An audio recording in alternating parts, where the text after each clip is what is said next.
أعوذ بالله من الشيطان الرجيم. بسم الله الرحمن الرحيم. الحمد لله رب العالمين. الرحمن الرحيم. مالك يوم الدين. إياك نعبد وإياك نستعين. اهدنا الصراط المستقيم. صراط الذين أنعمت عليهم غير المغضوب عليهم ولا الضالين.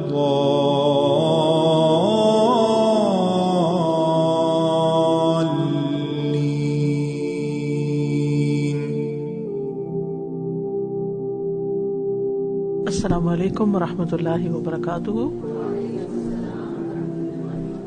نحمده ونصلی علی رسولہ الکریم.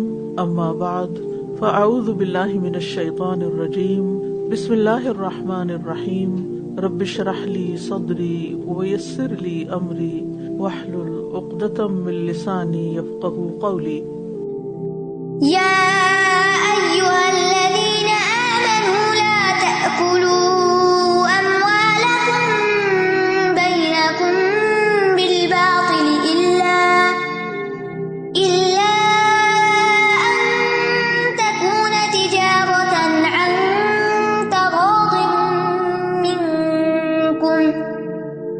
ولا تقتلوا أنفسكم إن الله كان بكم رحيما. اے لوگو جو ایمان لائے ہو، اپنے مالوں کو آپس میں باطل طریقے سے نہ کھاؤ مگر یہ کہ باہمی رضامندی سے تجارت ہو، اور تم اپنے آپ کو قتل نہ کرو، بے شک اللہ تم پر نہایت رحم کرنے والا ہے.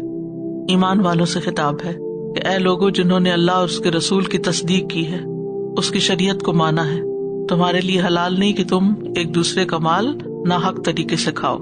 یہاں لفظ آیا ہے اموالکم، اپنا مال. تو ایک یہ کہ اپنا مال بھی انسان اس میں بھی اسراف نہ کرے، باطل طریقے اختیار نہ کرے، کیونکہ نبی صلی اللہ علیہ وسلم نے فرمایا تمہارے لیے اللہ نے 3 باتیں پسند نہیں کی: بلا وجہ کی گفتگو، مال کو ضائع کرنا اور بہت سوال کرنا. دوسرا معنی ہے دوسروں کا مال. اموالکم سے مراد اموال اخیکا، اپنے بھائی کا مال، یعنی اپنے علاوہ کسی بھی اور کا مال. وہ بھی دراصل تمہارا ہی مال ہے، کیونکہ مسلمان بھائی کے لیے کیا پسند کرنا چاہیے جو وہ اپنے لیے کرتے ہو. اور باطل طریقے سے نہ کھاؤ. باطل سے مراد حرام طریقے، ٹھیک ہے، یعنی ہر وہ طریقہ جس سے شریعت نے منع کیا ہے. اس کی کئی صورتیں ہیں، جیسے ہر وہ کام جس سے دوسرے کا مالی نقصان ہو، جیسے چوری، ڈاکہ، غصب، غبن وغیرہ، اس میں دوسرے کا نقصان ہوتا ہے. پھر ہے ہر وہ لین دین جس میں کسی ایک فریق کا یقینی فائدہ ہو، دوسرے کو خواہ فائدہ ہو یا نقصان ہو، یعنی ایک فائدے ہی فائدے میں ہے، دوسرے کا نہیں پتا، جیسے سود ہے اور اسی قسم کے معاملات. پھر اسی طرح ہر وہ تجارت یا ہر وہ بیع جس میں دھوکہ دیا گیا ہو، مثلاً مال کا عیب چھپا لیا جائے، جانور کا دودھ روک کے بیچا جائے تاکہ اس کی قیمت زیادہ ملے، ناپ تول میں کمی بیشی کرنا، دوسرے کو پھنسانے کے لیے بولی لگوانا، مثلاً کسی کو کچھ پیسے دے کے کھڑا کر دینا کہ میں کہوں گا کہ اتنے کا، اور اگر کوئی شخص کہ میں لیتا ہوں تو ایک بیچ میں بول پڑے کہ نہیں میں تو اتنا دیتا ہوں، تو کام خراب ہو جائے اس کا. پھر اسی طرح جو چیزیں حرام ہیں ان کا بیچنا، جیسے شراب کا بیچنا، مجسمے بیچنا، فحاشی پر مشتمل کتابیں بیچنا، کسی حرام کاروبار کے لیے دکان یا مکان کرائے پر دینا. اسی طرح کاہن کی کمائی، یہ جو ہاتھ شاتھ دیکھتے ہیں، فاحشہ کی کمائی، کتے کی قیمت، یہ چیزیں بھی حرام کمائی میں آتی ہیں. پھر ہے رشوت کے ذریعے مال حاصل کرنا. پھر کتاب اللہ میں تحریف کر کے غلط فتووں کے ذریعے مال حاصل کرنا، یعنی کسی شخص کو اس کی مرضی کا فتویٰ دے کر اس سے بینیفٹ لینا. الا ان تکون تجارتا عن تراض منکم، سوائے اس کے کہ تجارت تمہاری باہمی رضامندی سے طے پا جائے، یعنی لینے اور دینے والا دونوں راضی ہوں. الا یہاں لیکن کے معنی میں ہے، یعنی لیکن، مگر، یعنی تجارت اور لین دین آپس میں حقیقی رضامندی سے ہو. ٹھیک ہے, مجبوری کی رضامندی نہ ہو. اب جیسے رشوت اور سود میں بظاہر رضامندی ہے لیکن اصل میں ایک فریق دوسرے کی مجبوری کا فائدہ اٹھا رہا ہوتا ہے. اسی طرح جوئے اور لاٹری کا معاملہ ہے, یعنی جوا انسان کیوں کھیلتا ہے کہ مجھے اس سے کچھ فائدہ ہوگا. اسی طرح لاٹری خریدتا ہے کہ شاید میرے نام کی نکل آئے. تو اس لیے باہم رضامندی کے ساتھ کام کرو. اور اسی طرح یہ چیز بھی شامل ہے اس میں کہ بیچنے اور خریدنے والا اگر ایک جگہ پر بیٹھے ہوئے ہیں اور لین دین ہو گیا, پیسے بھی دے دیے, لیکن لینے والے کی نیت بدل گئی کہ مجھے نہیں لینا, تو اس وقت جب تک وہ الگ نہیں ہوئے وہ اس بیع کو واپس بھی کر سکتے ہیں کیونکہ رضامندی ختم ہو گئی. وَلَا تَقْتُلُوا أَنفُسَكُمْ, اور اپنے آپ کو قتل نہ کرو. ایک معنی اس کا یہ کہ گناہ کا ارتکاب نہ کرو, کیونکہ جب انسان گناہ کرتا ہے تو دراصل اپنے آپ کو ہلاکت میں ڈال رہا ہوتا ہے. گناہ کرنا کیا ہے؟ اپنے آپ کو ہلاکت میں ڈالنا, یعنی اللہ کی حرام کردہ چیزوں کا ارتکاب کرو گے تو مصیبت میں پڑو گے. دوسرا ہے خودکشی, جو کہ کبیرہ گناہ ہے, اور علماء کہتے ہیں کہ خودکشی قتل سے بھی زیادہ کبیح گناہ ہے. اور تیسرا ہے کسی انسان کو قتل کرنا, یعنی ایک مسلمان جب کسی مسلمان کو قتل کرتا ہے تو گویا وہ اپنے آپ کو ہی کر رہا ہے. خودکشی کیوں قتل سے بڑا گناہ ہے؟ بعض علماء نے جو کہا وہ کہتے ہیں کہ نمبر ایک یہ کہ ایسا شخص اللہ کی قضاء و قدر سے راضی نہیں. اللہ نے اس کو جس حال میں رکھا, اگر کسی آزمائش میں ڈالا تو وہ اس پر سخت ناراض ہے اللہ سے, حتیٰ کہ اپنے آپ کو بھی غصے میں ختم کر لیا اس نے. دوسرا یہ ہے کہ جہنم میں جو سزا ہے, ایک قاتل کو تو صرف جلنے کی سزا ملے گی, لیکن جو خودکشی کرنے والا ہے جلنے کے علاوہ اس کو مزید کیا سزا ہوگی کہ اگر وہ اوپر چھت سے گر کے مرا تو مسلسل جہنم میں گرتا ہی رہے گا, اور اگر زہر پی کے تو وہ جلنے کے ساتھ زہر ہی پیتا رہے گا. رسول اللہ صلی اللہ علیہ وسلم نے فرمایا پہلے زمانے میں ایک شخص کے ہاتھ میں زخم ہو گیا تھا, اسے اس سے بڑی تکلیف تھی, آخر اس نے چھری سے اپنا ہاتھ کاٹ لیا. نتیجہ یہ کہ خون بہنے لگا اور خوب بہا تو مر گیا اس میں. تو اللہ تعالیٰ نے فرمایا میرے بندے نے خود میرے پاس آنے میں جلدی کی, اس لیے میں نے بھی جنت کو اس پہ حرام کر دیا. اور اسی طرح حدیث میں آتا ہے کہ جو شخص جس چیز کے ذریعے دنیا میں خودکشی کرے گا تو قیامت کے دن اس کو اسی چیز سے عذاب دیا جائے گا. جو شخص خود کو کسی چیز سے مارے گا یا ذبح کرے گا, اللہ اس کو جہنم کی آگ میں اسی سے ذبح کرے گا. ایک اور حدیث میں آتا ہے جس نے اپنے آپ کو کسی لوہے سے قتل کیا تو قیامت کے دن اسی طرح آئے گا کہ لوہا اس کے ہاتھ میں ہوگا اور وہ اسے اپنے پیٹ پہ مارتا رہے گا اور جہنم میں ہمیشہ ہمیشہ رہے گا. اور جو آدمی زہر پی کر خودکشی کرے گا اس کا زہر اس کے ہاتھ میں ہوگا اور وہ ہمیشہ جہنم میں قطرہ قطرہ پیتا ہی رہے گا. یعنی جس طرح دنیا میں اس نے کیا ویسا ہی اس کا انجام ہوگا. یعنی قاتل جو ہے اس کی سزا نسبتاً کم ہے بنسبت خودکشی کرنے والے کے. تیسرا معنی اس کا کیا ہے؟ دوسرے کو قتل کرنا, کہ کسی اور کو قتل نہ کرو, اپنے آپ کو قتل نہ کرو. مطلب یہ کہ مسلمان جسد واحد کی طرح ہے. مسلمانوں کو کس سے تشبیہ دی گئی؟ یہ سارے ایک جسم کی طرح ہے. تو اگر آپ جسم کا ایک حصہ کاٹتے ہیں تو گویا اپنے آپ کو ہی نقصان دیتے ہیں. اور اس کی سزا کیا ہے؟ وَمَن يَقْتُلْ مُؤْمِنًا مُتَعَمِّدًا فَجَزَاؤُهُ جَهَنَّمُ خَالِدًا فِيهَا وَغَضِبَ اللَّهُ عَلَيْهِ وَلَعَنَهُ وَأَعَدَّ لَهُ عَذَابًا عَظِيمًا. جو کسی مسلمان کو جان بوجھ کے قتل کرے تو اس کی سزا جہنم ہے, اس میں ہمیشہ رہنے والا ہے, اور اللہ اس پر غصے ہو گیا اور اس نے اس پر لعنت کی اور اس کے لیے بہت بڑا عذاب تیار کیا. تو دنیا کی تباہی سے زیادہ بڑا جرم ہے کسی مومن کو قتل کرنا. نبی صلی اللہ علیہ وسلم نے فرمایا اس ذات کی قسم جس کے ہاتھ میں میری جان ہے, مومن کا قتل کرنا اللہ کے نزدیک تمام دنیا کے تباہ ہونے سے زیادہ ہے. اتنا بڑا جرم ہے. ان اللہ کان بکم رحیما, بے شک اللہ تم پر بڑا ہی مہربان ہے. اسی لیے اللہ تعالیٰ نے تمہیں خودکشی سے, قتل سے, گناہوں میں پڑنے سے, حدیں پھلانگنے سے منع کیا ہے. یعنی اللہ بندوں پر ان کی اپنی جانوں سے بھی زیادہ مہربان ہے. حماد بن سلمہ کہتے ہیں اگر مجھے اختیار دیا جائے کہ میں قیامت کے دن اپنے والدین اور اللہ سبحانہ و تعالیٰ کے درمیان اختیار دیا جاؤں کہ ان میں سے کون میرے لیے فیصلہ کرے, تو میں اللہ تعالیٰ ہی کو پسند کروں گا, کیونکہ وہ میرے ماں باپ سے زیادہ مجھ پر مہربان ہے اور زیادہ انصاف کرنے والا ہے. وَمَن يَفْعَلْ ذَلِكَ عُدْوَانًا وَظُلْمًا فَسَوْفَ نُصْلِيهِ نَارًا وَكَانَ ذَلِكَ عَلَى اللَّهِ يَسِيرًا. اور جو کوئی ظلم اور زیادتی سے ایسا کرے گا تو ہم ضرور اسے آگ میں جلائیں گے, اور یہ اللہ پر بہت آسان ہے. یعنی باطل طریقے سے لوگوں کا مال کھانا اور انسانوں کو ناحق قتل کرنا لا علمی اور بھول کر نہیں بلکہ ظلم اور زیادتی کے ساتھ. عدوان کا مطلب ہے کہ جس حد کو اللہ نے قائم کیا تھا اس نے اس کو پھلانگ لیا. اللہ نے منع کیا تھا کہ قتل نہیں کرنا، اس نے کیا کیا، کر دیا، تو اس نے اس حد کو توڑ دیا. یہ عدوان ہو گیا. اور ظلم کیا ہے کہ کسی چیز کو اس کے اصل مقام سے ہٹا دینا. فسوف نصلیہ نارا وکان ذلک علی اللہ یسیرا. تو عنقریب ہم اس کو آگ میں جھونکیں گے، آگ میں جلائیں گے. اور آگ میں جلانا انسانوں کو اللہ کے لیے کچھ مشکل نہیں، بہت آسان ہے. تو اس انداز بیان میں ایک طرح سے ڈانٹ بھی ہے، اور اس بات کی نفی بھی ہے کہ لوگ کہتے ہیں کہ ہم تو مسلمان ہیں، ہم تو کلمہ گو ہیں، ہم تو جہنم میں نہیں جائیں گے. خطاب کہاں سے شروع ہوا تھا؟ کس کو خطاب کر کے حکم دیا گیا تھا؟ یا ایھا الذین آمنوا. اور یہ ایمان والوں کا پھر انجام بتایا گیا کہ اگر تم ایسا کرو گے تو یہ تمہارا انجام ہوگا، تم بھی آگ سے نہیں بچ سکتے. اور ویسے بھی تو ہمیں حکم ہے نا، یا ایھا الذین آمنوا قوا انفسکم واہلیکم نارا، اے ایمان والو اپنے آپ کو اپنے گھر والوں کو آگ سے بچاؤ. تو یہاں یہ جو پچھلی 2 آیتیں گزری ہیں اس میں جو احکامات ہیں، اور اس میں خاص طور پر ناحق مال کھانا ہے کسی کا، اس کی مذمت کی گئی ہے. نبی صلی اللہ علیہ وسلم نے فرمایا کسی شخص کے لیے اپنے کسی بھائی کا مال اس کے حق کے بغیر لینا جائز نہیں. اور یہ اس لیے ہے کیونکہ اللہ نے ایک مسلمان پر دوسرے مسلمان کا مال حرام قرار دیا ہے.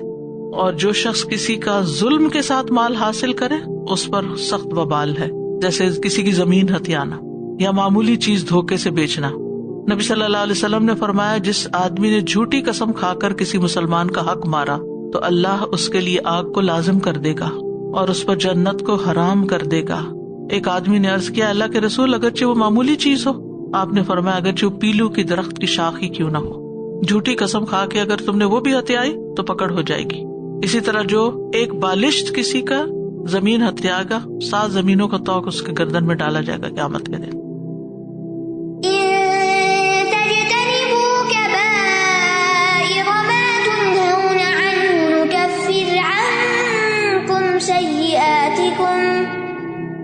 وَنُدْخِلْكُمْ مُدْخَلًا كَرِيمًا. اگر تم ان بڑے بڑے گناہوں سے بچتے رہو گے جن سے تم روکے جاتے ہو تو ہم تمہاری برائیاں تم سے دور کر دیں گے اور تمہیں مقام عزت میں داخل کریں گے، یعنی جنت میں. یہ جن چیزوں سے پیچھے روکا گیا ہے یہ کبیرہ کبیرہ گناہ ہے نا، بڑے بڑے گناہ. تو اگر تم ان سے بچتے رہے تو سیئات سے ہم درگزر کریں گے. بڑے گناہ کیا ہیں؟ جیسے شرک ہے، والدین کی نافرمانی ہے، ناحق قتل ہے، ناحق کسی کا مال کھانا ہے. کبیرہ گناہ کی تعریف یہ ہے کہ کبیرہ گناہ وہ ہوتا ہے جو دنیا میں حد کا موجب ہوتا ہے، یعنی جیسے زنا ہے تو اس پہ حد لگتی ہے، یا شراب ہے، ٹھیک ہے. یا کبیرہ گناہ وہ ہوتا ہے جس پر آخرت میں سخت عذاب کی وعید آئی ہے، جیسے کسی کو قتل کرنا ہے. یا اس کے ارتکاب کرنے والے کے ایمان کی نفی کر دی گئی یا اس پہ لعنت کی گئی، یعنی جس گناہ پر لعنت ہے. ابھی پیچھے پڑھا آپ نے کس گناہ پہ لعنت کی گئی؟ یہاں قتل کرنے پہ شابش. یا اس گناہ پر سخت غصے کا اظہار کیا گیا ہو، تو یہ سب کبیرہ گناہ ہوتے ہیں. اسی طرح ایک قول یہ بھی ہے کہ جن گناہوں کو انسان حقیر سمجھ کر کرتا رہتا ہے کہ یہ تو معمولی سی بات ہے، تو وہ جمع ہو کے بڑے بن جاتے ہیں. کبائر کے بارے میں امام احمد کا قول ہے کہ انہا محدودۃ لا معدودۃ، کہ کبیرہ گناہ وہ ہیں جن پر حد ہے لیکن وہ گنے نہیں جا سکتے. کچھ گناہوں کا مشہور احادیث میں ذکر بھی آتا ہے، اکبر الکبائر جیسے اللہ کے ساتھ شرک کرنا، والدین کی نافرمانی، جھوٹی گواہی دینا. پھر اسی طرح ایک اور روایت میں 7 ہلاک کرنے والے گناہوں کا ذکر ہے، اللہ کے ساتھ شریک ٹھہرانا، جادو کرنا، ناحق کسی کو قتل کرنا، سود کھانا، یتیم کا مال کھانا، لڑائی کے دن پیٹ پھیر کے بھاگ جانا، پاک دامن ایمان والی بھولی بالی عورتوں پر زنا کی تہمت لگانا. اسی طرح اللہ کی رحمت سے نا امید ہونا، مایوسی، یہ بھی کبیرہ گناہوں میں سے ہے. استغفر اللہ، یعنی کہنا کہ نہیں میری دعا تو نہیں سنی جاتی، یہ جملہ نہیں بولنا چاہیے. یہ کہتے کہتے پھر خودکشی کر لیتے ہیں. پھر اسی طرح غیبت کرنا، مردہ بھائی کا گوشت کھانا بتایا گیا قرآن مجید میں. تو اگر کوئی ان بڑے گناہوں سے بچے گا تو اس کو ریوارڈ کیا ملے گا؟ پھر چھوٹی غلطیاں اس کی معاف کر دی جائیں گی. سیئات سیئات ان کی جمع ہے، اس سے مراد کبھی فعل ہے. تو اس کو یہ نام اس لیے دیا گیا ہے کہ یہ گناہ کرنے والے کو دنیا اور آخرت میں غمگین کر دے گی. سیئہ تو کبیرہ گناہوں کے مقابلے میں یہ صغیرہ گناہ ہے. یاد رکھیے کہ صغیرہ گناہ جو ہے نا وہ نیکیاں کرنے سے مٹتے رہتے ہیں. جس سے آتا ہے نا وَأَقِمِ الصَّلَاةَ طَرَفَيِ النَّهَارِ وَزُلَفًا مِّنَ اللَّيْلِ إِنَّ الْحَسَنَاتِ يُذْهِبْنَ السَّيِّئَاتِ ذَلِكَ ذِكْرَىٰ لِلذَّاكِرِينَ، اور دن کے دونوں کناروں میں نماز قائم کرو اور رات کی کچھ گھڑیوں میں بھی، بے شک نیکیاں برائیوں کو دور کر دیتی ہیں، یہ یاد کرنے والوں کے لیے یاد دہانی ہے۔ پھر اسی طرح یہ ہے کہ فرائض اس وقت کفارہ بنتے ہیں جب انسان کبائر سے بچتا ہو، یعنی نماز اور روزے اور یہ سب فرائض کی ادائیگی گناہوں کی معافی کا جب ذریعہ بنتا ہے جب انسان کبیرہ گناہ چھوڑ دے۔ رسول اللہ صلی اللہ علیہ وسلم نے فرمایا 5 نمازیں اور ایک جمعہ سے دوسرے جمعہ تک، رمضان سے رمضان تک اپنے درمیان سرزد ہونے والے گناہوں کے لیے کفارہ بن جاتے ہیں جب تک کبیرہ گناہوں سے بچا جائے۔ ٹھیک ہے، پھر اسی طرح جو کبیرہ گناہوں سے اجتناب کرے گا اس کے لیے خوشخبری ہے، فرمایا اجتنبوا الکبائر وسددوا وابشروا، سیدھے رہو اور خوش ہو جاؤ۔ اور یہاں پر خوشخبری کیا، وندخلکم مدخلا کریما، ہم تمہیں عزت والے مقام میں داخل کریں گے، اور وہ کیا ہے، جنت، اور جنت میں داخلہ باعزت طریقے سے ہوگا۔ ولا تتمنوا ما فضل الله به بعضكم على بعض للرجال نصيب مما اكتسبوا وللنساء نصيب مما اكتسبن واسألوا الله من فضله إن الله كان بكل شيء عليما۔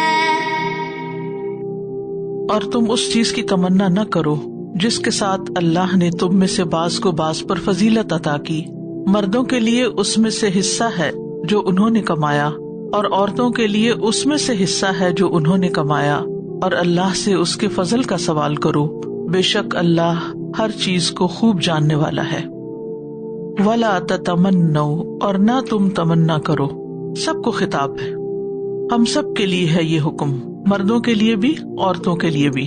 کس چیز کی تمنا نہ کرو، ما فضل اللہ بہ بعضکم علی بعض، جس کے ساتھ اللہ نے تم میں سے بعض کو بعض پر فضیلت عطا کی ہے، جس چیز کے ساتھ تمہیں ایک دوسرے پر برتری دی ہے، ان چیزوں کی خواہش نہ کرو، خواہ وہ رزق ہو، علم ہو، حسن ہو، کوئی جسمانی قوت ہو، کوئی دوسری قوت ہو، کسی بھی اعتبار سے اگر ایک شخص دوسرے سے بہتر ہے تو جس کے پاس کم ہے وہ اس جیسا بننے کی تمنا تو کر سکتا ہے، لیکن یہ نہیں کر سکتا کہ اللہ تعالیٰ اس سے لے جائے۔ یعنی ہم یہ تو کہہ سکتے ہیں کہ اللہ تعالیٰ تو نے فلاں کو نعمت دی ہے تو مجھے بھی عطا کر، کیونکہ آگے فرمایا کہ وَاسْأَلُوا اللَّهَ مِن فَضْلِهِ، اللہ کا فضل اس سے مانگو۔ اور پھر خاص طور پر سورۃ النساء کے کانٹیکسٹ میں مراد کیا ہے کہ عورتیں مردوں کے خصائص کی تمنا نہ کریں، کہ مردوں کو اللہ نے جو جسمانی قوت دی ہے، جو مال کمانے کی قوت دی ہے، وہ ہمیں بھی مل جائے۔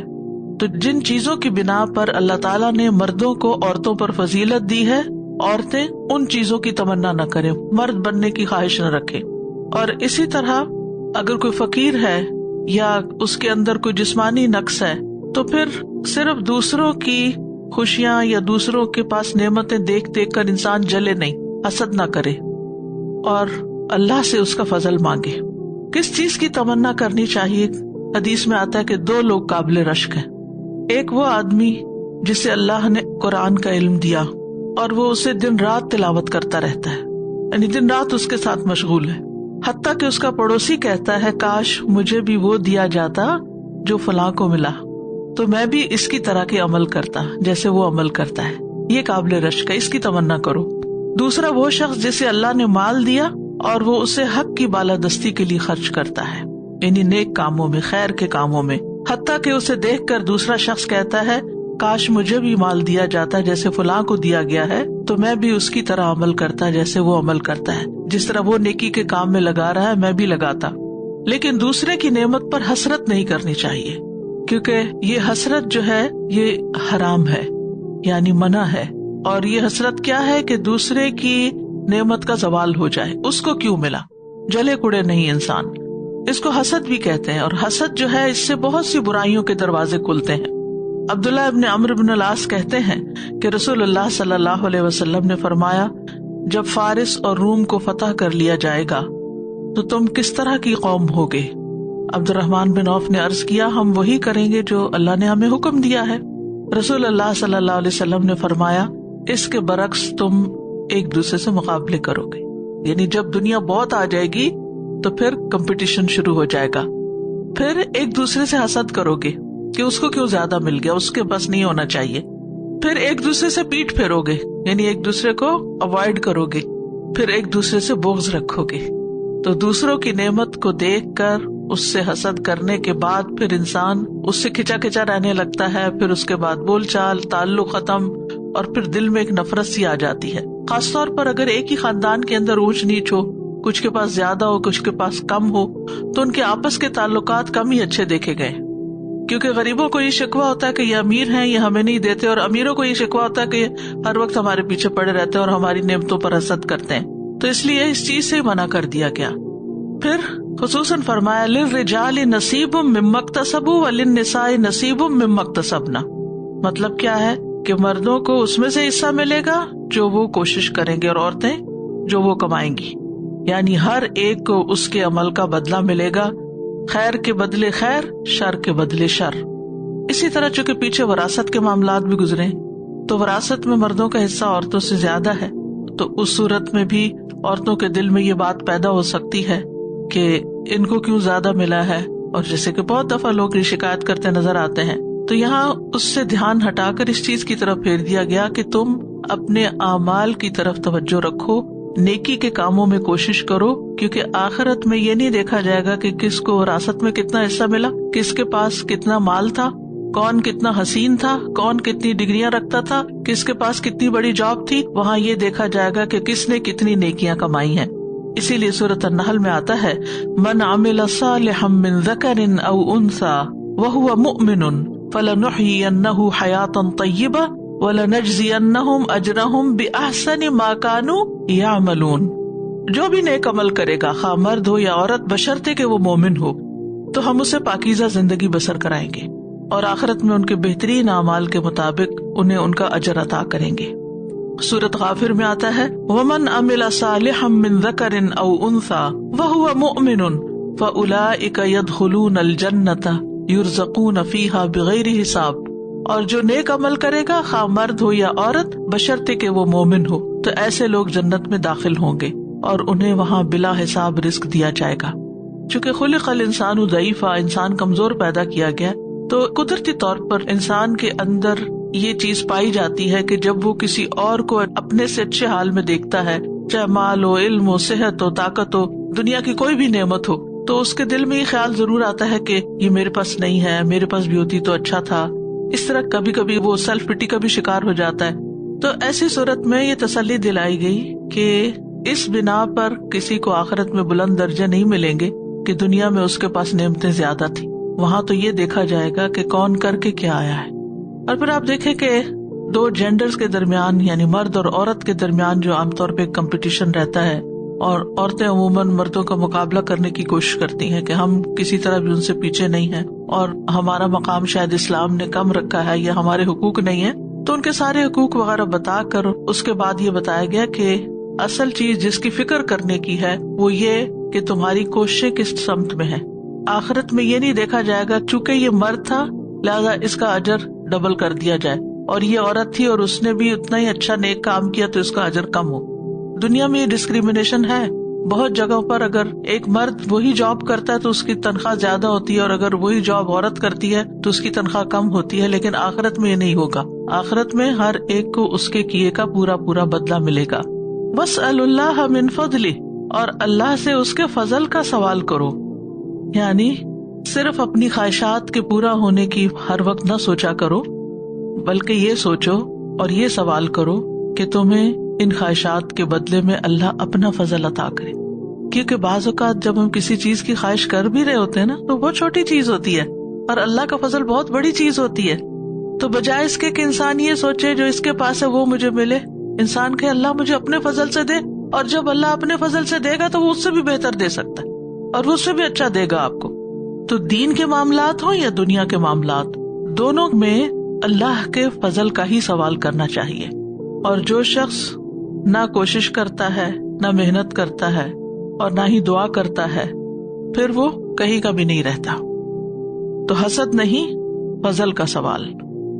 اور اللہ سبحانہ تعالیٰ کا فضل مانگنے کے لیے ایک دعا ہمیں مسنون سکھا دی گئی.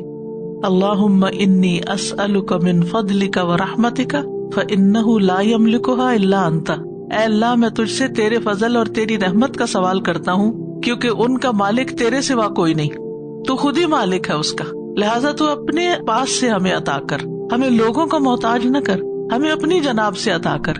کتنا خوبصورت ہے ہمارا دین، اور کتنا زبردست سولوشن دے دیا گیا ان مسائل کا جس کی وجہ سے لوگ عام طور پر پریشان رہتے ہیں، غمگین رہتے ہیں، احساس کمتری کا شکار ہو جاتے ہیں، طرح طرح کے کمپلیکسز کا شکار ہو جاتے ہیں کہ ہمارے پاس اچھی گاڑی نہیں ہے، اچھا گھر نہیں ہے، ہمارے بچے اچھے نہیں ہیں. ہر وقت دنیا کے معاملے میں اپنے سے اوپر والوں کے ساتھ کمپیئر کرتے رہتے ہیں تو حاصل کچھ بھی نہیں ہوتا. دین کے معاملے میں اپنے سے اوپر والوں کو دیکھنا چاہیے، جیسے وہ 2 قابل رشک لوگوں کا اوپر حال میں نے سنایا. لیکن دنیا کے معاملے میں اپنے سے نیچے والوں کو دیکھنا چاہیے کہ لوگ کس مشکل میں ہیں، کس مصیبت میں ہیں.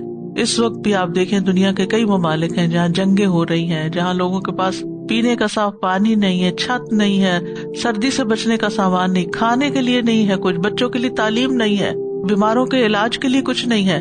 تو اگر آپ ان کے حالات دیکھیں تو رحم آئے. لیکن ہم ان کو کیا دیکھیں گے، ہمیں تو ہر وقت اپنی ہی پڑی رہتی. تو اس عادت سے باہر نکلنا چاہیے کہ ہم ہر وقت اپنے ہی غموں کا شکار رہیں کہ مجھ پہ یہ مشکل ہے اور میرے ساتھ یہ مشکل ہے. نہیں، یہ دیکھیں کہ اوروں کی مشکلات کیا ہے. اللہ کا وعدہ ہے جو کسی کی مشکل آسان کرے گا اللہ تعالیٰ اس کی مشکل آسان کرے گا. جو اپنے بھائی کی مدد میں رہتا ہے اللہ تعالیٰ اس کی مدد میں رہتا ہے. لہٰذا لوگوں کے لیے فائدہ مند بن جائیں، لوگوں کے غم کو اپنا غم بنا لے تو آپ کو اپنے غم بھول جائیں گے. ان اللہ کان بکل شیء علیما. بے شک اللہ ہر چیز کو خوب جانتا ہے. یعنی اللہ جانتا ہے کہ کون کتنی نعمت کا مستحق ہے، کس کو کتنا دینا چاہیے، وہ اس کے مطابق دیتا ہے. اللہ اپنے علم کے مطابق تقسیم کرتا ہے، رزق، علم، حکمت، باقی تمام چیزیں. وہ جانتا ہے کہ کس کے حق میں فقیری اچھی ہے تو وہ اس کو فقیر رکھتا ہے. وہ جانتا ہے کہ کون کتنے عمل کے لائق ہے تو اس کو اس کی توفیق دے دیتا ہے. وہی جانتا ہے کون عزت کے لائق ہے، کون ذلت کے لائق ہے، کون نیکی اور بھلائی کے کام کرنے والا ہے اور کون کہاں کھڑا ہے. لہٰذا وہ کسی پر ظلم نہیں کرتا اور اپنے علم اور حکمت کی بنا پر بندوں پر یہ نعمتیں تقسیم کرتا ہے.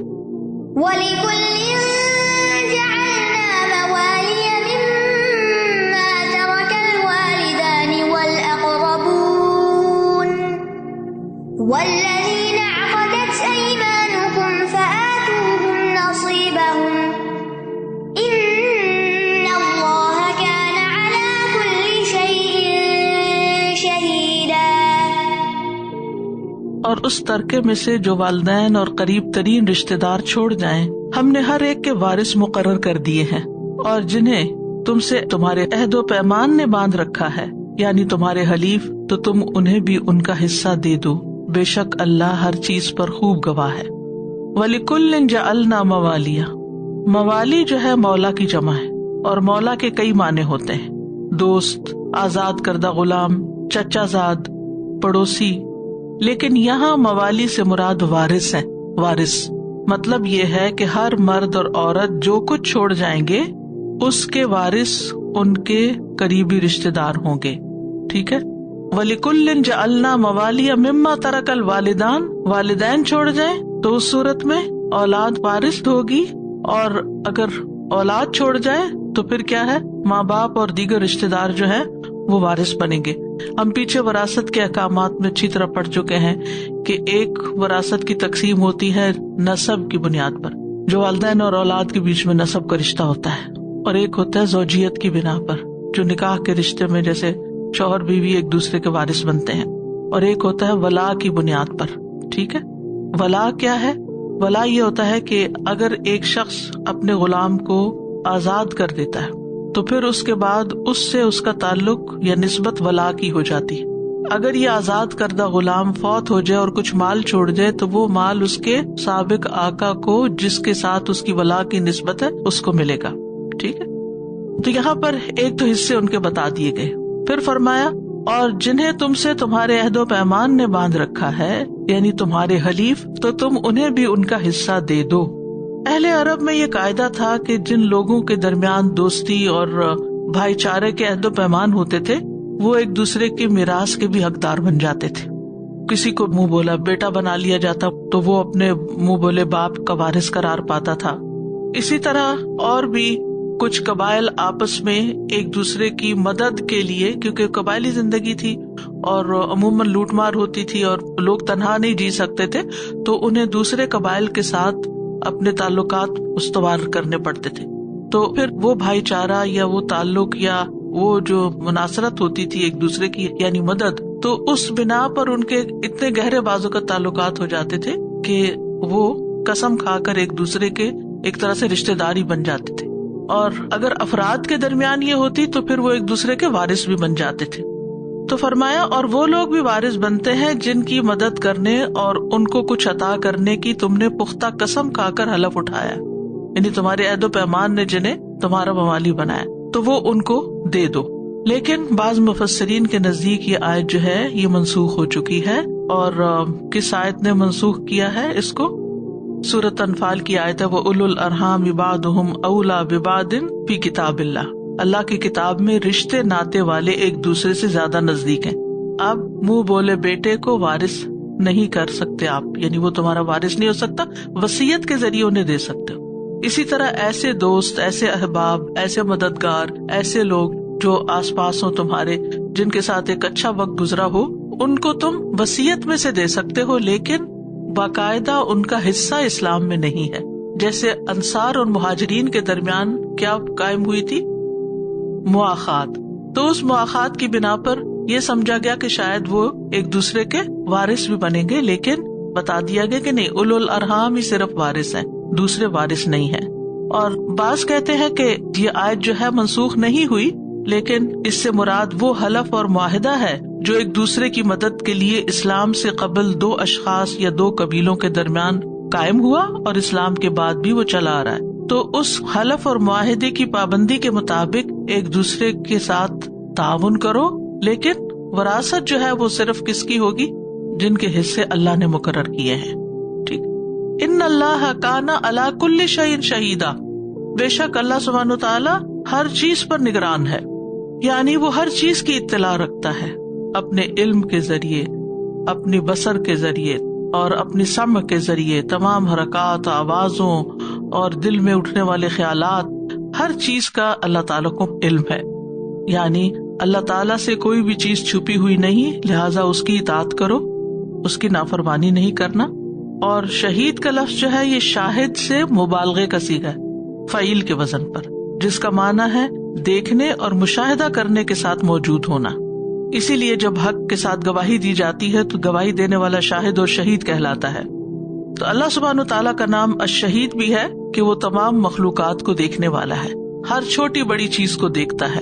وہ بندوں کے درمیان جو معاملات طے پاتے ہیں وہ بھی دیکھ رہا ہوتا ہے، جو وعدے انہوں نے کیے پورے کیے یا نہیں وہ بھی اس کی نظر میں ہوتے ہیں. تو وہ ساری مخلوق کی نگرانی کرتا ہے کہ کون کس پہ ظلم کر رہا ہے، کون کس کے ساتھ مہربانی کر رہا ہے، کون کس کے ساتھ معاملہ اچھا کر رہا ہے اور کون اچھا نہیں کر رہا. ابن مسعود کہتے ہیں کہ عرش پانی کے اوپر ہے اور اللہ عز و جل عرش پر ہے اور اس پر تمہارے اعمال میں سے کچھ بھی مخفی نہیں. اور پھر یہ کہ قیامت کے دن بھی اللہ سبحانہ تعالیٰ بندوں کے اعمال پر خود گواہ ہوگا. یوم یبعثہم اللہ جمیعا فینبئہم بما عملوا احصاہ اللہ ونسوہ واللہ علی کل شیء شہید. جس دن اللہ ان سب کو زندہ کر کے اٹھائے گا تو انہیں بتا دے گا کہ وہ کیا کچھ کر کے آئے ہیں، یعنی ہم سب کو بتایا جائے گا ہم اس دنیا میں کیا کر رہے ہیں. اللہ نے اس کا پورا ریکارڈ رکھا ہے جبکہ وہ خود اسے بھول گئے. ہمیں یاد ہے ہم ماضی میں کیا کچھ کر چکے، پچھلے سال آج کے دن ہم کہاں تھے، کیا کر رہے تھے، کسی کو یاد ہو؟ آج کی تاریخ بھی یاد نہیں ہوتی کہ فیس بک پہ آ جائے کہ میموریز، تو پھر اور بات ہے.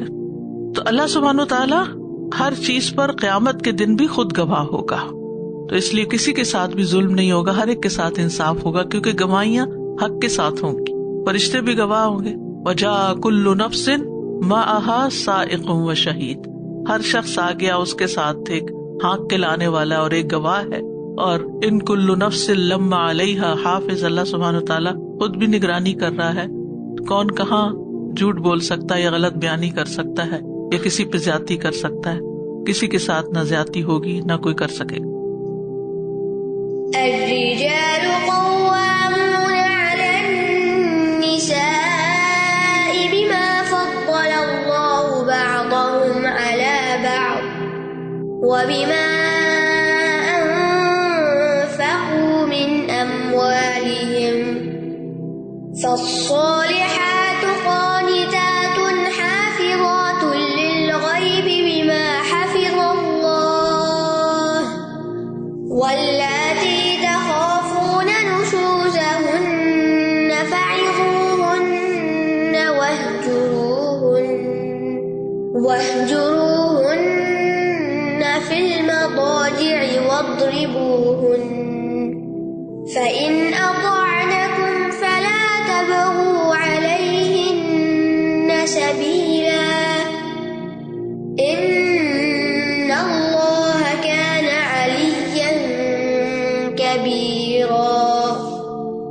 مرد عورتوں پر ذمہ دار ہیں اس وجہ سے کہ اللہ نے ان میں سے بعض کو بعض پر فضیلت دے رکھی ہے، اور اس وجہ سے بھی کہ وہ اپنے مال خرچ کرتے ہیں.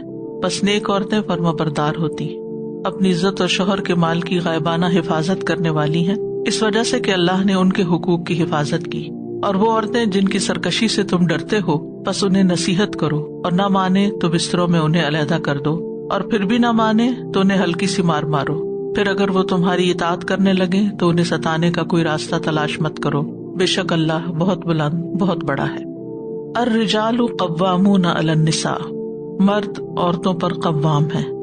قوام یا قیم اس شخص کو کہتے ہیں جو کسی فرد یا ادارے یا نظام کے معاملات کو درست حالت میں چلانے، اس کی حفاظت اور نگہبانی کرنے اور اس کی ضروریات مہیا کرنے کا ذمہ دار ہو، یعنی منتظم ہو اور سرپرستی کرے اور ذمہ داریاں پوری کرنے کی صلاحیت رکھتا ہو.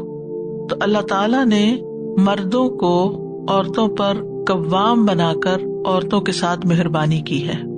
عورت کے فائدے کے لیے اس کو ایک اسٹرانگ سپورٹر دیا ہے، ایک مددگار دیا ہے، کیونکہ گھر کا نظام بھی ایسا ہی ہے جیسے ایک مملکت کا نظام ہوتا ہے، جیسے ایک ملک ہوتا ہے یا کوئی ادارہ ہوتا ہے تو اس ادارے میں کوئی اس کا سربراہ ہوتا ہے، کوئی اس کا مددگار ہوتا ہے، کوئی اس کے اور کارندے ہوتے ہیں، ممبرز ہوتے ہیں. تو اس طرح کوئی بھی سسٹم چلتا ہے، چاہے کوئی فیکٹری چلانی ہو، چاہے کسی کارپوریٹ میں کوئی مقام ہو، ہر جگہ پر یہ ایک ہیرارکی قائم ہے کہ ایک ذمہ دار ہوتا ہے. چاہے کوئی بس چلانی ہو ایک ڈرائیور ہوتا ہے، کشتی چلانی ایک ملاح ہوتا ہے. اگر مین رسپانسبلٹی 2 لوگوں میں ہو تو پھر نظام بگڑ جاتا ہے. جیسے کائنات کا نظام ایک اللہ کے ہاتھ میں ہے، ٹھیک ہے، فرشتے اس کی فوجیں ہیں، وہ اس کے حکم مانتی ہیں اور اسی طرح سارا نظام قائم ہے. کچھ اللہ نے ہمیں بتایا اور کچھ تو ہمیں پتہ بھی نہیں کہ کس طرح کوئی چیز کام کر رہی ہے. خود ہمارے جسم کے اندر یہ سب کچھ خود سے خود کیسے کام کر رہا ہے ہمیں نہیں معلوم، اللہ ہی جانتا ہے. بہرحال کہنے کا مطلب یہ ہے کہ نظام جہاں بھی ہوگا، کہیں بھی کچھ لوگ مل جل کر رہیں گے تو ان پر ایک شخص کا ذمہ دار ہونا نہایت ضروری ہے، جو ٹاپ سے ساروں کی کارکردگی کو دیکھ سکے، اور جہاں کہیں کوئی الجھن ہو، کوئی گڑبڑ ہو، کہیں کوئی بلاک آ رہا ہو تو اس کو وہ کھول سکے تاکہ سسٹم چلتا رہے. تو گھر کی دنیا میں ایک صورت یہ ہو سکتی تھی کہ عورت کو قوام بنا دیا جاتا، اور ایک یہ کہ مرد کو قوام بنا دیا گیا. دین کے اعتبار سے دیکھیں، عقل کے اعتبار سے دیکھیں، مرد اور عورت کی فطرت کو سامنے رکھ کے دیکھیں تو یہ تقسیم جو ہے بہترین بھی ہے، جو اللہ کی طرف سے ہے اور نہایت مناسب ہے. اور اللہ سبحانہ وتعالیٰ نے اس کی وجہ بھی بتا دی کہ اللہ نے مرد کو قوام کیوں بنایا ہے. پہلی بات جو یہاں کی گئی ہے بما فضل اللہ بعضهم علی بعض، کہ اللہ نے بعض کو بعض پر فضیلت دی ہے. یہ فضیلت شرف اور کرامت کی فضیلت نہیں ہے، یعنی عام طور پر فضیلت کا مطلب ہم یہ سمجھتے ہیں کہ شاید اس پر فضل زیادہ ہو گیا ہے، یعنی اس کو فائدے زیادہ مل گئے ہیں. نہیں، اس کا مطلب یہ ہے کہ اللہ سبحانہ تعالیٰ نے مرد کو طبعاً بائی برتھ کچھ ایسی خصوصیات عطا کی ہیں کہ جو عورت کے اندر نہیں رکھی. عورت کو کسی اور مقصد کے لیے پیدا کیا گیا اور مرد کو کسی اور کام کے لیے.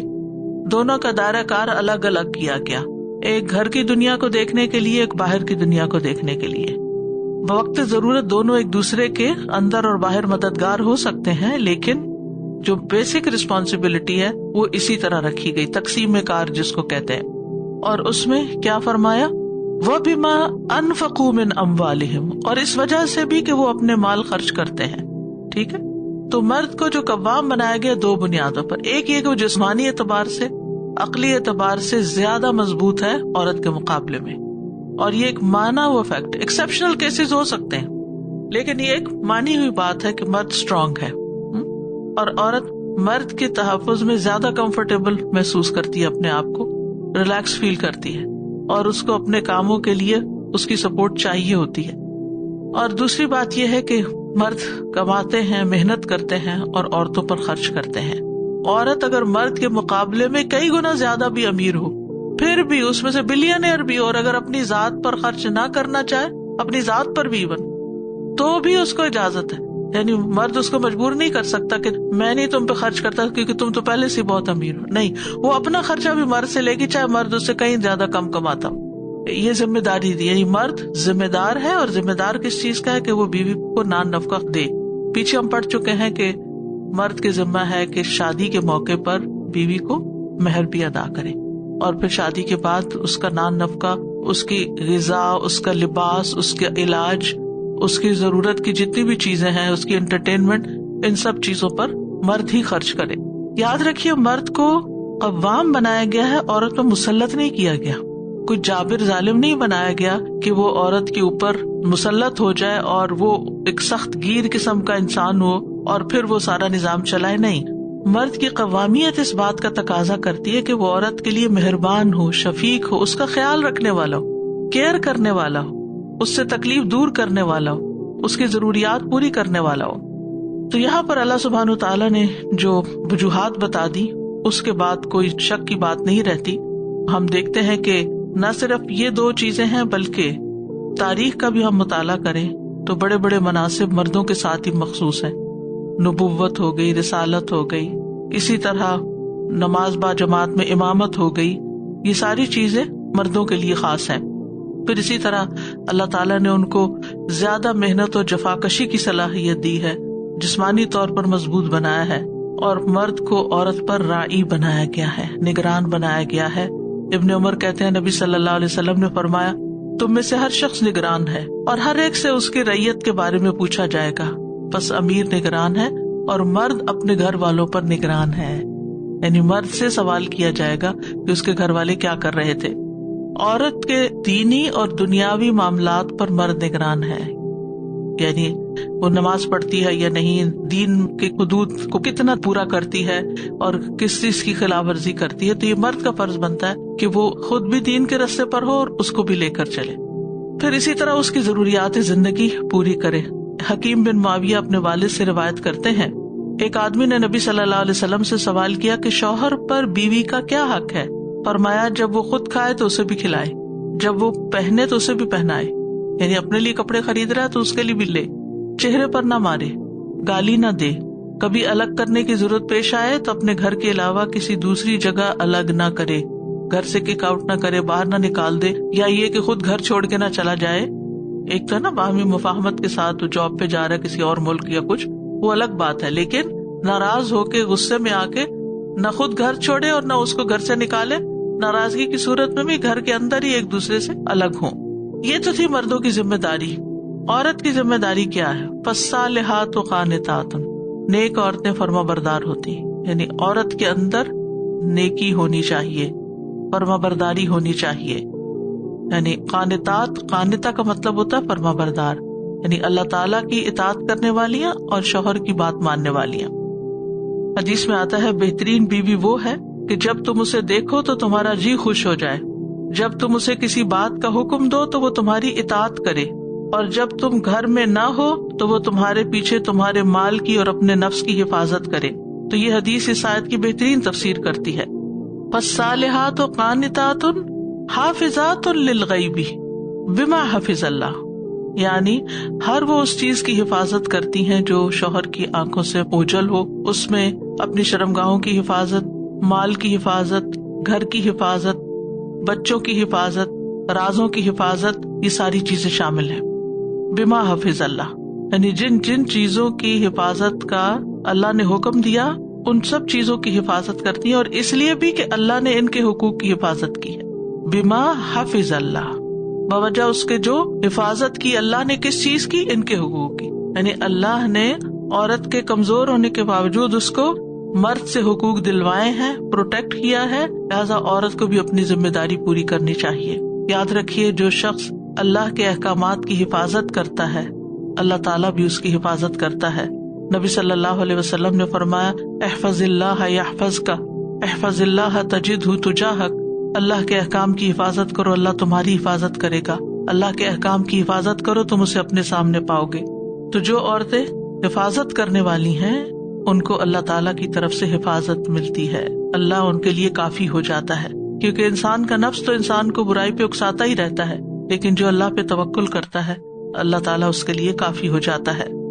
نبی صلی اللہ علیہ وسلم نے فرمایا دنیا فائدہ اٹھانے کی چیز ہے اور دنیا کی بہترین متاع نیک عورت ہے، اور نیک بیوی خوش بختی کی علامت ہے. رسول اللہ صلی اللہ علیہ وسلم نے فرمایا 4 چیزیں خوش بختی کی علامت ہیں: نیک بیوی، کھلا گھر، نیک ہمسایہ، اچھی سواری.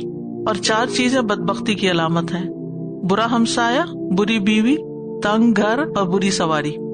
اور بہترین بیوی کی صفات جیسے پہلے میں نے عرض کیا کہ جس کی طرف شوہر دیکھے تو خوش ہو جائے، یعنی دیکھ کے مسکرائے، اس کے ساتھ اچھی معاشرت رکھے، اچھا معاملہ کرے، بات بات پہ جھگڑے نہیں.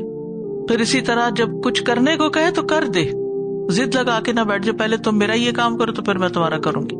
اور جب تم گھر میں موجود نہ ہو تو تمہارے مال اور اپنی ذات کی حفاظت کرے، اپنی عزت و عصمت کی حفاظت کرے. رسول اللہ صلی اللہ علیہ وسلم نے فرمایا بہترین عورتیں اونٹ پہ سوار ہونے والی ہیں، یعنی قریش کی عورتوں کی طرف اشارہ تھا کہ قریش کی وہ نیک عورتیں ہیں جو چھوٹے یتیم بچوں پر سب سے زیادہ مہربان ہیں اور اپنے خاوندوں کے مال کی زیادہ حفاظت کرنے والی. یعنی وہ عورت زیادہ پسندیدہ ہے جو شوہر کے کمائے ہوئے مال کی حفاظت کرتی ہے، نہ کہ کہیں ادھر اڑائے ادھر اڑائے. اور بعض عورتیں صرف ضد میں آ کے کہ وہ ایسا کرتا ہے تو اس کے مال کی یا اس کے بچوں کی یا اس کے گھر کی مجھے پرواہ نہیں، تو ضد لگانے والی نہ ہو بلکہ حسن معاشرت رکھنے والی ہوں. واللاتی تخافون نشوزہن، اور وہ عورتیں جن کے نشوز کے بارے میں تم ڈرتے ہو، فعظوہن، تو ان کو نصیحت کرو.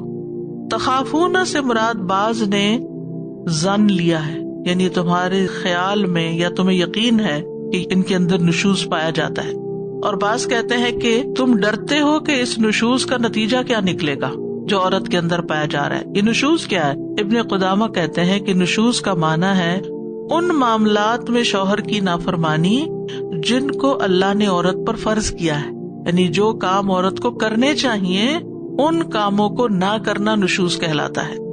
اور یہ نون شین زائی سے ہے. نشزہ کا معنی ہوتا ہے بلند ہونا، یعنی جب عورت شوہر کی بات نہیں مانتی تو گویا اپنے آپ کو وہ اس سے بلند، زیادہ عقل مند اور زیادہ بہتر ثابت کرتی ہے کہ تمہاری نہیں میری مانی جائے گی، میری چلے گی، تم کچھ نہیں ہو. اس کو بات بات پہ تانے دینا اور اس کو حقیر سمجھنا اور اس سے نفرت کرنا اور اس کو بلٹل کرنا اور اس کو کوئی اہمیت نہ دینا، تو یہ چیز کسی بھی گھر کو خوش اسلوبی سے نہیں چلنے دے سکتی. جس گھر میں عورت کے اندر حسن سلوک نہیں، خوش اخلاقی نہیں، جس میں ادب اور احترام نہیں، جس میں عورت اچھے طریقے سے بات نہیں کرتی، تو گھر کبھی بھی جنت کا نمونہ نہیں بن سکتا.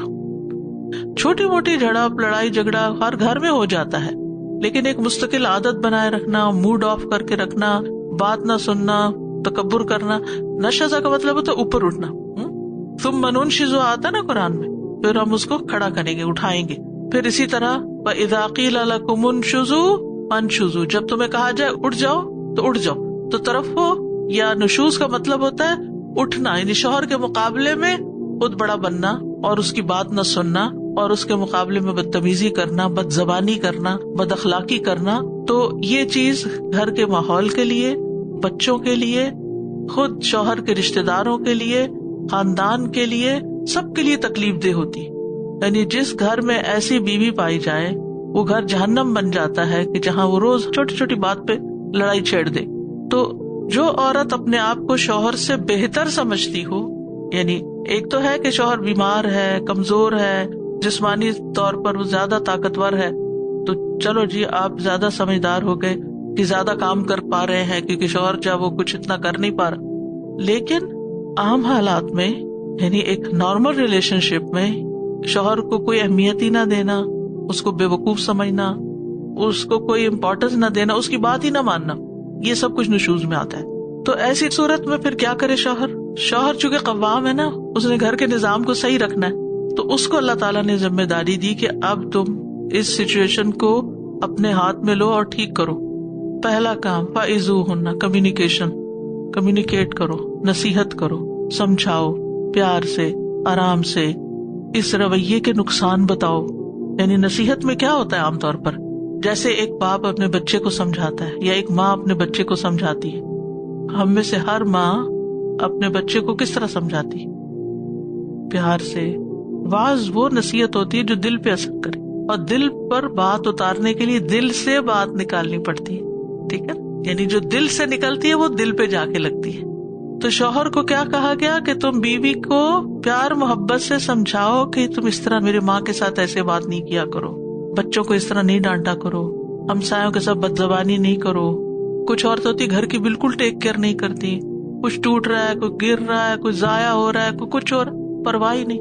اور شوہر دیکھتا ہے کہ میں اتنی مشکل سے محنت کر کے کما کے لاتا ہوں اور یہ ہر چیز ضائع کر دیتی ہے. کھانا ہے تو وہ ضائع ہو رہا ہے، گھر ہے تو اجڑا پڑا ہے، کوئی گھر کا کام کرنے کا شوق نہیں، تو یہ چیز گھر کا سکون برباد کر دیتی. اب ایسے میں شوہر کو سب سے پہلا سٹیپ یہ لینا چاہیے کہ وہ بیوی کو اس سارے رویے کا نقصان بتائے کہ یہ چیز کس طرح گھر کی فضا کو خراب کر رہی ہے. تو وہ بھلائی کی طرف رہنمائی کرے کہ یہ اس طرح نہیں، اس طرح کر لو، تمہیں اگر کوئی مدد چاہیے تو میں کرتا ہوں، تم اس چیز کو یوں کر لیا کرو. عموماً کیا ہوتا ہے جس سے ساس بہو کا جھگڑا ہی رہتا ہے، تو اس جھگڑے میں شوہر کو کیا کرنا چاہیے؟ بیوی کو اچھے طریقے سے سمجھانا چاہیے کہ ہماری والدہ ہیں، بزرگ ہیں، بیمار ہیں، تم صبر کر جاؤ، جواب نہ دیا کرو، لڑائی نہیں کیا کرو. یعنی اس چیز کو سلجھائے وہاں، تاکہ گھر کا سسٹم ٹھیک رہے. کیونکہ اس گھر میں بچے اچھی تربیت نہیں پا سکتے جس گھر میں شوہر بیوی کی لڑائی رہے. یہ پکی بات ہے. وہ بچے نہ ادب سیکھتے ہیں، نہ اخلاق سیکھتے ہیں، نہ ماں باپ کی بات مانتے ہیں، نہ ماں باپ کی عزت کرتے ہیں، کیونکہ ماں باپ نے ایک دوسرے کی عزت نہیں کی. جو شوہر بیوی کو گالی دیتا ہے وہ بچہ باپ کے بارے میں برا سوچتا ہے، اور جو بیوی جواباً شوہر کو باتیں سنا رہی ہوتی ہے، چیختی چلاتی ہے، وہ ماں کی بھی عزت نہیں کرتا. لہٰذا دونوں اس کے لیے کوئی اہمیت نہیں رکھتے. جب وہ بڑا ہوتا ہے تو نہ اس کی سنتا نہ اس کی سنتا ہے، اس کو پرواہ ہی نہیں، اس کا دل سخت ہوتا ہے، اس کے دل میں ان کے لیے کوئی محبت نہیں ہوتی، کوئی عزت نہیں ہوتی. تو آپ کو تو یہ محبت کا رشتہ دیا گیا تھا تاکہ ایک اچھی فصل ہوگی آپ کے گھر سے، آپ قوم اور ملت اور دین کو اچھے انسان فراہم کریں. لیکن آپ نے لڑ جھگڑ کے گھر کو جہنم بنا کے بچوں کو بھی بگاڑ دیا اور ان کو بھی اپنے سے دور کر لیا. کیا کمایا؟ صرف اتنا کہ تم سے صبر نہیں ہوا. تو اس میں دونوں فریق، یہ نہیں میں کہتی کہ عورت کا قصور زیادہ ہے یا مرد کا زیادہ ہے، دونوں کو پھر آپس میں انڈرسٹینڈنگ ڈیولپ کرنے کی ضرورت ہے. فَإِذُوهُنَّ، مرد کو ذمہ داری دی گئی تم نرم پڑ جاؤ، محبت سے بات کرو تاکہ تم اچھی مثال بنو. بچے جو خاص طور پہ بیٹے جو ہوتے ہیں وہ باپ کو مثال بناتے ہیں، تو اگر باپ ہی بد اخلاق ہو تو بچے بھی تو گالی دینی سیکھیں گے، وہ کس طرح سیدھے منہ بات کریں گے پھر. تو بہرحال یہ واز ایسی نصیحت ہوتی ہے کہ جس سے دل ٹھنڈا ہو جاتا ہے، غبار نکل جاتا ہے. بیوی کو سمجھائے گا، بیوی روئے گی، اپنا دکھ بیان کرے گی کہ میرے ساتھ یہ اور یہ زیادتی ہو رہی ہے، تو میاں کو بھی سمجھ آئے گی کہ یہ اس طرح کیوں بہیو کر رہی ہے. آرام سے بات کریں، کیونکہ جہاں پر کمیونیکیشن نہیں ہوتی نا، عربی میں ایک محاورہ ہے کہ البیان یطرد الشیطان. یہ جو بیان کرنا ہوتا ہے نا، بات چیت کرنی ہوتی ہے، کمیونیکیشن کرنی ہوتی ہے، یہ شیطان کو دور بھگا دیتا ہے. شیطان گھروں میں لڑائیاں ڈلواتا ہے، تو شیطان کو بھگانے کے لیے آپس میں کمیونیکیشن. اچھا، ہم کیا کرتے ہیں؟ پہلے ہی مرحلے میں ناراض ہو کے بیٹھ جاتے ہیں، یعنی جہاں گڑبڑ ہوئی وہاں بول چال بند. یہ دوسرا مرحلہ ہے بول چال بند کرنے کا. اب اسی طرح یہ ہے کہ بعض اوقات عورت کی طرف سے شوہر کے معاملے میں اتنی سختی ہوتی ہے کہ وہ شوہر کو اس کا خاص حق نہیں دیتی، یعنی تعلق قائم کرنے سے روک دیتی، اس کی بات ہی نہیں سنتی. تو یہ بھی نشوز میں آتا ہے. یا پھر یہ کہ اپنے شوہر کو چھوڑ کر اور مردوں سے دوستی لگا لیتی ہے، شاید چیٹ میں یا ویسے، یا اوروں سے تو ہنس ہنس کے باتیں. یعنی بہت دفعہ لڑائی کس بات پہ ہوتی، کوئی دعوت ہوئی، خاندان اکٹھا ہوا، اب وہی بیوی جو اپنے میاں سے سیدھے منہ بات نہیں کرتی، وہ ہر مرد سے بہت خوش اخلاقی سے بات کری، ہر ایک کو سرو کریے، بہنوئیوں کو، دیوروں کو، اس کو اس کو. اب شوہر غیرت کھا رہا ہے کہ یہ بیوی میری ہے، میرے ساتھ تو سیدھے منہ بات نہیں کرتی اور باقی سب کے ساتھ بہت خوش اخلاق. وائس ورثہ بیوی بھی یہ دیکھتی ہے کہ میرے ساتھ یہ ہر وقت بات کرتا ہے تو لڑائی جھگڑا کرتا ہے، اور جب کسی اور عورت سے بات کرتا ہے تو بڑی خوش اخلاقی دکھاتا ہے. تو یہ چیزیں بھی آپس میں تعلقات کو خراب کرتی ہیں. تو نشوز میں یہ بھی شامل ہے کہ عورت بستر پر شوہر کو تعلق قائم نہ کرنے دے. رسول اللہ صلی اللہ علیہ وسلم نے فرمایا، اس ذات کی قسم جس کے ہاتھ میں میری جان ہے، جب کوئی شخص اپنی بیوی کو بستر پر بلائے اور بیوی انکار کر دے، یعنی بلا وجہ انکار کر دے، تو وہ ذات جو آسمانوں میں ہے وہ ناراض رہتی ہے. یعنی اللہ سبحانہ تعالیٰ بھی ناراض ہوتا ہے. یعنی کوئی وجہ نہیں. وجہ کیا ہے؟ کوئی مطالبہ رکھا ہوا، پہلے تو میرا یہ کام کرو اور پھر اس کے بعد میں تمہاری بات مانوں گی. اور فرمایا حتیٰ کہ اس کا شوہر اس سے راضی ہو جائے. یعنی اللہ تعالیٰ اس وقت تک ناراض رہتے ہیں جب تک شوہر ناراض ہے. پھر اسی طرح ایک اور حدیث میں آتا ہے، جب کوئی شوہر اپنی بیوی کو اپنے بستر پر بلائے اور وہ آنے سے انکار کر دے. انکار کی کچھ جائز وجوہات بھی ہو سکتی ہیں، جیسے حیض و نفاس کی حالت ہے، بیماری ہے کوئی، شدید تھکاوٹ ہے کوئی، یا کوئی جینوئن ریزن ہے. تو اس صورت میں اگر وہ انکار کرتی ہے تو اور بات ہے، ورنہ اگر صرف ضد میں آ کے انکار کرتی ہے تو فرمایا فرشتے صبح تک اس پہ لعنت کرتے ہیں. پھر اسی طرح آپ صلی اللہ علیہ وسلم نے یہ بھی فرمایا، جب مرد بیوی کو اپنی ضرورت کے لیے بلائے تو اسے چاہیے کہ وہ حاضر ہو جائے، خواہ تنور پر ہی ہو. یعنی کوئی بھی کام کر رہی ہو تو اس کو زیادہ امپورٹینس نہیں دینی چاہیے. بعض خواتین ہوتی ہیں وہ بچوں میں اتنی گھس جاتی ہیں کہ بس شوہر سے بالکل بے خبر ہو جاتی، یا گھر کی صفائیاں یا شاپنگ یا دوستوں کے ساتھ اللہ گلا کبھی آ رہی ہیں کبھی جا رہی ہیں، اور میاں بالکل ہی اگنور ہو گیا. تو اس کے دل میں پھر غصہ ہے، ناراضگی ہے. تو یہ غصہ اور ناراضگی اس کی بجا ہوگی. تو اس میں انسان یہ کہ اچھا ہے نا ذرا جلے، اچھا ہے نا ذرا یہ بھی تڑپے، اس نے فلاں موقع پر مجھے یہ بات کہی تھی تو میں بھی اس سے بدلہ لیتی ہوں. یہ بھی سوچ لینا چاہیے کہ اگر ہم نے ظلم کیا تو پھر اس کا نتیجہ کیا ہوگا، کہ اللہ سبحانہ تعالیٰ کی ناراضگی مول لینی. پھر اسی طرح یہ ہے کہ خیر اور اطاعت کے کاموں میں شوہر کی نافرمانی کرنا بھی نشوز میں آتا ہے. پھر اجازت کے بغیر گھر سے نکل جانا، شوہر جہاں جانے سے منع کرے وہاں چل پڑنا، نہیں تم مجھے کیسے روک سکتے، میں تو جاؤں گی، سوائے اس کے کہ حج عمرہ ہو جو اس کے اوپر حج کی اگر فرضیت ہے یا علم حاصل کرنے کی فرضیت ہے کہ وہ گھر میں کوئی انتظام نہیں کر کے دے رہا تو اس کو نکل کے کچھ سیکھنا ہے جو اس کی ضرورت ہے اپنی آخرت کے لیے. پھر اسی طرح گھر میں ان لوگوں کو نہیں آنے دینا چاہیے جس کا آنا شوہر کو ناپسند ہو. رسول اللہ صلی اللہ علیہ وسلم نے فرمایا، عورت کے لیے اپنے شوہر کی موجودگی میں اس کی اجازت کے بغیر نفلی روزہ رکھنا جائز نہیں، نہ ہی اپنے شوہر کی اجازت کے بغیر کسی کو گھر میں آنے کی اجازت دے. اور جو عورت جو کچھ بھی اپنے شوہر کے مال میں سے اس کی صریح اجازت کے بغیر خرچ کر دے تو اسے بھی اس کا آدھا ثواب ملے گا. یعنی درمیانی سی بات ہے، کرتی ہے تو کر لو نہیں تو نہیں، یعنی سیمی قسم کی اجازت ہے خرچ کرنے کی کچھ جگہوں پر. تو اگر کر دیتی ہے تو شوہر کو بھی اجر مل جائے گا، لیکن اگر وہ منع کرتا ہے کہ فلاں کو تم نے نہیں دینا یا فلاں جگہ خرچ نہیں کرنا تو پھر اس کو رک جانا چاہیے، حتیٰ کہ آپس میں مفاہمت ڈسکشن سے اس کو کنونس کر لے کہ یہ ضروری ہے. پھر اسی طرح یہ ہے کہ عورت پر مرد کا یہ بھی حق ہے کہ اس کے ساتھ اچھے طریقے سے گزارا کرے، یعنی کہ خوش اخلاقی کے ساتھ. اسی طرح مرد کے لیے بھی لازم ہے کہ بیوی کے ساتھ وعاشروہن بالمعروف خوش اخلاقی کے ساتھ عمدہ طریقے سے معاملہ کرے. شوہر کے حقوق کی ادائیگی میں ایمان کی حلاوت ہے. اللہ کے نبی صلی اللہ علیہ وسلم نے فرمایا، عورت اس وقت تک ایمان کی حلاوت یعنی مٹھاس، سویٹنس نہیں پا سکتی جب تک اپنے شوہر کا حق ادا نہیں کرتی، یعنی اس کو خوشی نہیں مل سکتی. میں پچھلے دنوں ایک چھوٹا سا کلپ سن رہی تھی یا پڑھ رہی تھی کہیں کہ علامہ البانی سے کسی لڑکی نے سوال کیا کہ شادی سے پہلے میں نماز روزہ کرتی تھی تو مجھے بہت مزہ آتا تھا، میرے اندر ایمان کی حلاوت تھی اور بہت میں محسوس کرتی تھی اس کو، لیکن جب سے میری شادی ہوئی ہے میرے اندر سے وہ ایمان کی حلاوت چلی گئی ہے. تو انہوں نے کہا کہ کیا تم اپنے شوہر کا حق ادا کرتی ہو؟ تو ان کا کہ نہیں، میں آپ سے ایمان کی حلاوت کے بارے میں پوچھ رہی ہوں. تو انہوں نے یہی حدیث سنائی کہ نبی صلی اللہ علیہ وسلم نے فرمایا ہے، عورت اس وقت تک ایمان کی حلاوت نہیں پا سکتی، یعنی اس کا نماز روزہ بھی فائدے کا نہیں جب تک اپنے شوہر کا حق ادا نہیں کرتی. اب بہت دفعہ ایسا ہوتا ہے کہ انسان کو کوئی اختلاف ہو سکتا ہے، ناراضگی ہو سکتی ہے، نہیں دل مانتا ہوتا، لیکن اللہ کا حکم سمجھ کر حق ادا کرنا چاہیے.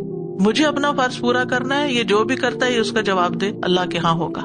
یعنی بہت دفعہ انسان مفاہمت کرنے کی کوشش کرتا ہے لیکن کچھ لوگوں کی آپس میں ویسے ہی نہیں مزاجن نہیں بنتی، خاندانوں میں آپ نے ایسے لوگ دیکھے ہوں گے دونوں ہی اچھے لیکن آپس میں نہیں بنتی، تو بھی اس میں انسان کو اللہ کا حکم سمجھ کر شوہر کی بات ماننی چاہیے معروف میں. ہاں اگر وہ کہے نماز نہیں پڑھو حجاب نہیں کرو تو پھر وہ نہیں مانے گی. پھر اسی طرح شوہر کے گھر والوں کو اذیت نہیں دینی چاہیے. ابن عباس کہتے ہیں کہ جب عورت سرکشی کرے یا شوہر کے گھر والوں کو کلام یا کاموں میں اذیت دے تو بھی اسی میں شامل ہے. کس میں شامل ہے؟ نشوز میں شامل ہے نا، اور فاحشۃ مبینہ میں بھی شامل ہے. ٹھیک ہے، انہوں نے وہ آیت پڑھی تھی. پھر اسی طرح یہ ہے کہ شوہر کی ناشکری نہیں کرنی چاہیے. اسماء بنت زید انصاریہ کہتی ہیں ایک مرتبہ نبی صلی اللہ علیہ وسلم میرے پاس سے گزرے، میں اپنی ہم عمر لڑکیوں کے پاس بیٹھی تھی. آپ نے ہمیں سلام کیا، پھر فرمایا احسان کرنے والوں کی ناشکری کرنے سے اپنے آپ کو بچاؤ. میں نے عرض کیا یا رسول اللہ، احسان کرنے والوں کی ناشکری سے کیا مراد ہے؟ آپ نے فرمایا ہو سکتا ہے کہ تم میں سے کوئی عورت اپنے ماں باپ کے ہاں طویل عرصے تک بے شوہر زندگی گزارتی ہے، پھر اللہ اسے شوہر عطا فرما دے اور اس کے ذریعے اسے اولاد بھی عطا فرما دے، پھر وہ غصے میں آ کر ناشکری کرے اور یوں کہے کہ میں نے تجھ سے کبھی کوئی خیر دیکھی نہیں، تمہارے اندر میں نے کوئی خیر نہیں دیکھی. یہ ناشکری کے کلمات ہیں. تو اس طرح کی زبان استعمال کرنا جو ہے وہ سخت ناپسندیدہ ہے. تو یہ چیزیں تھی کچھ جو نشوز کے اندر آتی ہیں، لیکن یہ کہ کچھ چیزیں نشوز میں نہیں بھی آتی، جیسے شوہر کا اللہ کی نافرمانی کے کاموں کا حکم دینا، اور یا یہ کہ عورت کو کوئی ایسا کام کہنا کہ جو اس کے بس سے ہی باہر ہو، یا پھر یہ ہے کہ وہ کہے کہ اپنے رشتے داروں سے قطع تعلق ہی کر لو، اپنے ماں باپ سے ہی نہیں ملو. پھر اسی طرح اگر اس کی 2 بیویاں اور وہ کہے نہیں دونوں کو میں نے ساتھ رکھنا ہے اور وہ اس پہ راضی نہ ہو تو یہ نشوز نہیں ہے. نبی صلی اللہ علیہ وسلم کی ازواج میں سے ہر ایک کا اپنا کوارٹر تھا. اور پھر اسی طرح اگر مرد عورت کے ذاتی مال میں سے کچھ مانگتا ہے اور عورت نہیں دیتی، مثلا اس کا مہر ہے، وہ کہتا مجھے واپس کر دو، وہ کہے میں نے نہیں دینا، تو یہ نافرمانی نہیں، یہ نشوز نہیں. سمجھ آ رہی ہے بات؟ اسی طرح اس نے خود کمایا، اس کی پینشن ہے، اس کا مال ہے، اور شوہر کہتا ہے یہ بھی مجھے دے. بہت ساری ایسی ظلم کی مثالیں موجود ہیں جو خواتین بتاتی ہیں کہ ان کا جو زیور تھا میکے سے ملا، جو ان کا جہیز تھا، جو ان کے اپنے پیسے تھے، جو انہوں نے جاب کی، جو انہوں نے کام کیا، سب کچھ شوہر نے سمیٹ لیا. کمایا عورت نے اور وہ عورت کے ہاتھ میں رہنے ہی نہیں دیتا. تو یہ زیادتی کی بات ہے. اگر عورت کہ نہیں میں نے نہیں دینا اور اس پر اگر کوئی جھگڑا ہوتا ہے تو عورت کی زیادتی نہیں ہے یہاں، یعنی یہ نشوز میں شامل نہیں ہوگا. ٹھیک ہے. پھر اسی طرح یہ ہے کہ صرف عورت پر ہی یہ فرض نہیں ہے کہ وہ شوہر کا خیال رکھے، مرد پر بھی اس بات کی ذمہ داری ہے کہ عورت کے جذبات کا خیال رکھے، اور اس میں خاص طور پر ایک دوسرے کے ان جذبات کا کہ جیسے میں نے غیرت کی بات کی نا، کہ بیوی کو اگر پتا چلتا ہے کہ ہسبینڈ کہیں اور عورتوں کے ساتھ دلچسپی رکھتا ہے تو عورت غیرت میں آتی ہے اور غصہ کرتی ہے، تو یہ بجا غصہ ہے. اسی طرح مرد اگر دیکھتا ہے کہ بیوی جو ہے وہ اس کو کم توجہ دیتی ہے اور اوروں کو زیادہ دیتی ہے تو یہ بھی ایک غیرت کی بات ہے، یعنی کہ ایک بجا سی چیز ہے. تو اس معاملے میں دونوں کو ایک دوسرے کے جذبات کا خیال رکھنا چاہیے، آپس میں ٹرسٹ قائم کرنا چاہیے. رسول اللہ صلی اللہ علیہ وسلم نے فرمایا اللہ غیرت فرماتا ہے اور بے شک مومن بھی غیرت کرتا ہے. اللہ کی غیرت اس بات پر ہوتی ہے کہ مومن ایسے کام کا ارتکاب کرے جو اللہ نے اس پر حرام کیا ہے. حرام کام نہیں کرنے چاہیے، اللہ تعالیٰ کو ناپسند، اور اس طرح کے آؤٹ آف ویڈ لاک جو تعلقات ہیں وہ بھی حرام میں ہی آتے ہیں. پھر اسی طرح یہ ہے کہ شوہر کو اپنے بزنس یا جاب یا کام میں اتنا مشغول نہیں ہو جانا چاہیے کہ گھر کی ساری ذمہ داریاں عورت پہ ڈال کے اور وہ صرف گھر آئے کھانا کھانے کے لیے یا سونے کے لیے، تو یہ بھی زیادتی کی بات ہے. شوہر کا فرض ہے کہ وہ عورت کو کمپنی دے، ٹائم دے، بچوں کی جو ذمہ داریاں ہیں ان میں ہاتھ بٹائے، اس میں اس کے ساتھ حسن معاشرت کرے، اس سے اس کا غم اور دکھ بانٹے. عورت کے اوپر کتنا بوجھ ہوتا ہے جب وہ سارا دن انتظار میں بیٹھی رہتی ہے کہ شوہر آئے گھر اور پھر اس کے ساتھ وہ ڈسکس کرے، کچھ خریدنا ہے، کچھ ضرورت ہے، کچھ بیچنا ہے، کچھ لینا ہے، کچھ دینا ہے، کسی کی شادی. یعنی خاندانوں کے اندر بہت سے ایسے معاملات ہوتے ہیں جس میں عورت اکیلے ڈیسیژن نہیں لے سکتی، اس کو مرد کی مشاورت کی ضرورت ہوتی ہے. اور ویسے بھی دونوں کو ایک دوسرے کے مشورے کے ساتھ چلنا چاہیے. وہ امرہم شورا بینہم. لیکن جب انسان مشورہ نہیں کرتا اور ایک دوسرے کو ٹرسٹ نہیں کرتا، ایک دوسرے کو برے طریقے سے ٹریٹ کرتا ہے یا غلط سمجھتا ہے، تو یہ چیزیں جو ہے یہ پھر تعلقات کو بگاڑتی ہیں. تو ان سے پرہیز کرنا چاہیے. تو فرمایا فَإِذُوهُنَّ، ان کو نصیحت کرو. پھر اس کے بعد وَاهْجُرُوهُنَّ فِي الْمَضَاجِعِ. اگر عورت نصیحت سے بات نہیں سمجھتی تو پھر کیا ہے کہ ان سے ناراضگی کا اظہار کرو. کس طرح؟ بستر میں الگ ہو کے، یعنی چاہے ایک ہی بیڈ ہو لیکن منہ موڑ لے، یعنی میں نہیں بولتا تم سے، ٹھیک ہے. یا یہ ہے کہ بیڈ روم چھوڑ دے، گھر نہیں چھوڑ سکتا، مزاجے کا لفظ جو ہے بیڈ کے لیے بھی استعمال ہوتا ہے اور گھر کے لیے بھی ہوتا ہے عربی میں. تو گھر کا معنی ہے, بستر کا بھی کیا جا سکتا ہے لیکن مراد گھر ہے. اب یہ ہے کہ جب مرد اپنا بیڈ روم چھوڑ کر لیونگ روم میں آئے گا تو گھر کے بچوں کو بھی پتا چلے گا کہ اب اماں ابا کی نہیں بن رہی. تو یہ چیز ایک بڑی چیز ہو جاتی ہے جس میں بیڈ روم سے باہر مسئلے آ گئے تو یہ بھی بچوں کے اوپر بہت نیگیٹو اثرات رکھتی ہے. اسی لیے دیکھا گیا کہ بعض گھروں میں جب میاں بیوی کی لڑائیاں جاری رہتی ہیں تو بچے شادی نہیں کرنا چاہتے, بچے گھر چھوڑ دیتے ہیں کہ ہم روز روز یہ لڑائی نہیں دیکھ سکتے. تو یہاں پر یہ ہے کہ اگر کوئی آپس میں ناچاکی ہے بھی تو آپس میں ناراضگی ہو لیکن بچوں کے سامنے ہی اس کو ایک گھر کے اندر طوفان نہیں کھڑا کیا جائے, کیونکہ جو عورت محبت کرتی ہے نا اپنے شوہر سے, اس کے لیے بہت بھاری بات ہے, یہ بہت بڑی بات ہے کہ شوہر بات نہ کرے, کیونکہ جس کسی سے بھی ہم محبت کرتے ہیں اس کی بے رخی نہیں برداشت ہوتی. تو یہ چیز عورت کے اندر جھکاؤ پیدا کر دے گی کہ نہیں میں ناراض نہیں دیکھ سکتی, ٹھیک ہے جو میں چاہتی ہوں اس سے میں باز آتی ہوں, اپنا مطالبہ چھوڑتی ہوں. اسی طرح اگر عورت جو ہے وہ دیکھتی ہے کہ غلط کام کر رہی ہے یا وہ دیکھتی ہے اس کا گھر خراب ہونے لگا اور شوہر اتنا سخت ناراض ہو گیا ہے کہ وہ اس کو چھوڑ دینے پر تیار ہو گیا ہے, تو پھر بھی عورت کو ہوش آ جاتی. یہ دوسرا سٹیپ اصل میں کس لیے رکھا گیا ہے کہ عورت ہوش میں آ جائے اور اپنا گھر بچائے. اور تیسرا سٹیپ یہ ہے وَاضْرِبُوهُنَّ, ان کو مارو. مارنے سے مراد یہ نہیں ہے کہ اس کو بے تحاشا مارے یا اس کے منہ پہ مارے یا ایسی مار مارے کہ جس سے زخم آئے یا کوئی ہڈی پسلی ٹوٹ جائے یا جیسے کوئی کسی مجرم کو مارتا ہے. نہیں, ابن عباس سے جب پوچھا گیا عورت کو کس چیز سے مارا جائے گا, انہوں نے کہا مسواک جیسی چیز, یہ بھی جھنجھوڑنے کے لیے, کیونکہ بعض جگہ پر سرجری کی ضرورت پیش آ جاتی ہے. لیکن پھر بھی افضل یہی ہے کہ نہ مارا جائے, کیونکہ نبی صلی اللہ علیہ وسلم نے کبھی کسی کو نہیں مارا سوائے اللہ کے راستے میں. حدیث میں آتا ہے کہ آپ صلی اللہ علیہ وسلم نے کسی خادم یا عورت کو کبھی بھی نہیں مارا, اور بلا وجہ مارنے والے مردوں کی سخت مذمت کی گئی ہے. آپ صلی اللہ علیہ وسلم نے فرمایا کہ تم میں سے وہ لوگ اچھے نہیں ہیں کہ جو اپنی بیویوں کو مارنے والے ہیں. اور یہ بھی کس لیے, تاکہ گھر بچ جائے. اسلام ہر طرح کوشش کرتا ہے گھر کو سلامت رکھنے کی, گھر نہ ٹوٹے, آپس کے تعلقات برقرار رہیں.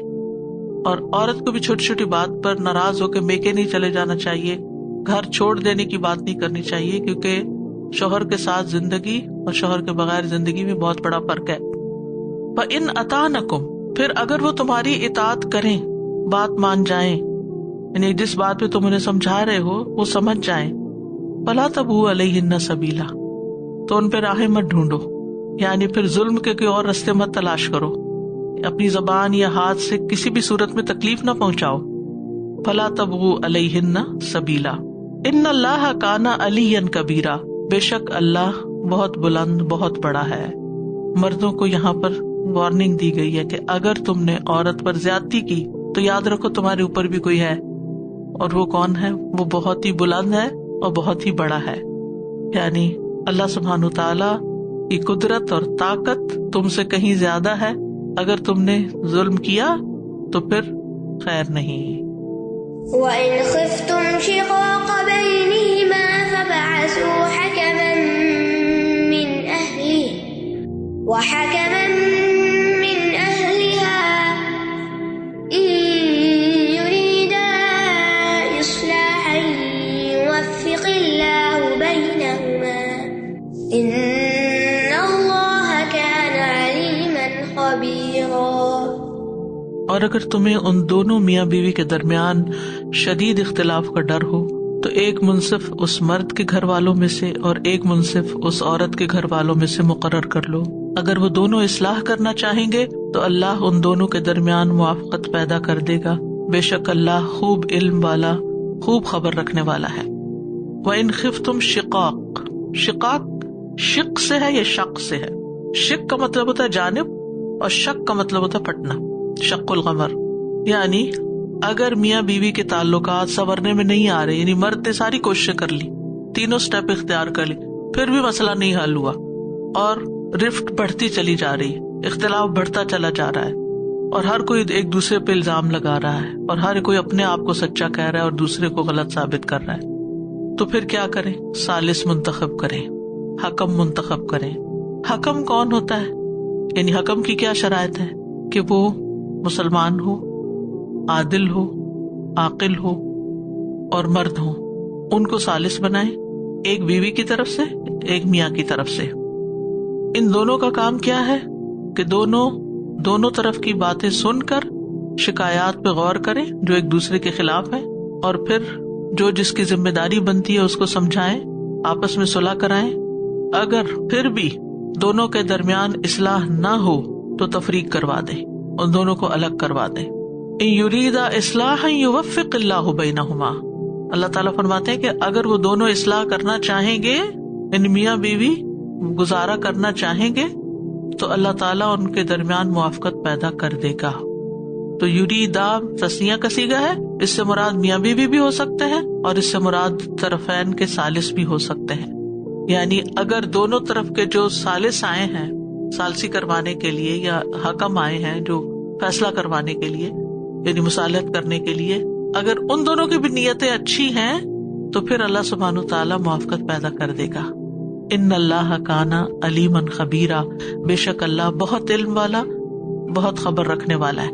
یعنی اللہ سبحانہ تعالیٰ ظاہری اور باطنی سب چیزوں کو جانتا ہے.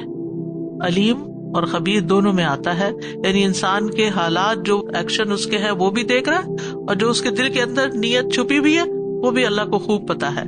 اللہ تعالیٰ اسی کے مطابق ان کا محاسبہ کرے گا. اس لیے انسان کو اللہ سبحانہ تعالیٰ سے اپنے معاملات جو ہیں وہ درست رکھنے چاہیے کہ ہم نے اگر کسی پر زیادتی کی، دوسروں کو قصوروار بتایا، تو پھر کیا ہے، ضروری نہیں کہ دنیا میں اگر ہم سچے ثابت ہو گئے غلط ہوتے ہوئے تو اللہ کے ہاں بھی سچے ثابت ہو جائیں. ہر شخص کو اس بات کی فکر کرنی چاہیے کہ میرا مقام اللہ کی نگاہ میں کیا ہے، کیا وہاں میرا یہ بہانہ چل جائے گا، وہاں میری یہ دلیل کام آ جائے گی، وہاں میرا یہ عمل درست ثابت ہوگا. تو بہرحال یہاں اس آیت میں یہ ہدایت کی گئی ہے کہ جہاں میاں بیوی میں ناموافقت ہو جائے اور پھر یہ کہ طلاق تک معاملہ پہنچ جائے، تو اس سے پہلے نمبر 1 شوہر قوام ہوتے ہوئے حالات کی اصلاح کرے، گھر کے معاملات کی، اور اگر وہ نہیں کر سکتا تو پھر ثالث مقرر کیے جائیں اور تصفیہ کی صورت نکالی جائے. اور پھر اگر نہیں کوئی بھی صورت نکلتی تو ایسی صورت میں پھر کیا ہے، تفریق کروا دی جائے گی تاکہ پھر ہر کوئی اپنی اپنی راہ لے. تلاوت سنیے آیات کی. یا ایھا الذین آمنوا لا تأکلوا اموالکم بینکم بالباطل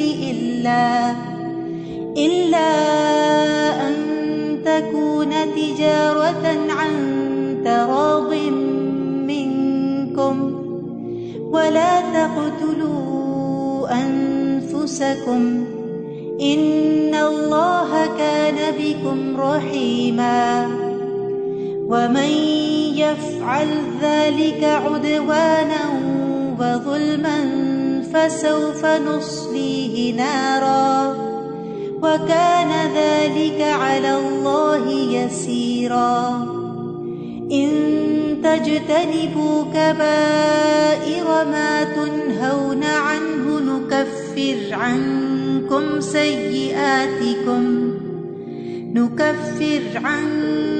سَيِّئَاتِكُمْ وَنُدْخِلْكُمْ مُدْخَلًا كَرِيمًا. وَلَا تَتَمَنَّوْا مَا فَضَّلَ اللَّهُ بِهِ بَعْضَكُمْ عَلَى بَعْضٍ لِلرِّجَالِ نَصِيبٌ مِّمَّا اكْتَسَبُوا وَلِلنِّسَاءِ نَصِيبٌ مِّمَّا اكْتَسَبْنَ وَاسْأَلُوا اللَّهَ مِن فَضْلِهِ إِنَّ اللَّهَ كَانَ بِكُلِّ شَيْءٍ عَلِيمًا. وَلِكُلٍّ جَعَلْنَا مَوَالِيَ مِمَّا تَرَكَ الْوَالِدَانِ وَالْأَقْرَبُونَ وَالَّذِينَ عَقَدَتْ أَيْمَانُكُمْ فَآتُوهُمْ نَصِيبَهُمْ إِنَّ اللَّهَ كَانَ عَلَى كُلِّ شَيْءٍ شَهِيدًا. الرِّجَالُ قَوَّامُونَ عَلَى النِّسَاءِ بِمَا فَضَّلَ اللَّهُ بَعْضَهُمْ عَلَى بَعْضٍ وَبِمَا أَنفَقُوا مِنْ أَمْوَالِهِمْ فالصالحات قانتات حافظات للغيب بما حفظ الله واللاتي تخافون نشوزهن فعظوهن واهجروهن في المضاجع واضربوهن فإن أطعنكم فلا تبغوا عليهن سبيلا إن الله كان عليا كبيرا وإن خفتم شقاق بينهما فابعثوا حكما من أهله وحكما من أهلها من أهله وحكما من أهلها إن يريدا إصلاحا يوفق الله بينهما إن الله كان عليما خبيرا. وآخر دعوانا ان الحمد للہ رب العالمین. سبحانک اللہم وبحمدک اشہد ان لا الہ الا انت استغفرک واتوب الیک. السلام علیکم ورحمۃ اللہ وبرکاتہ.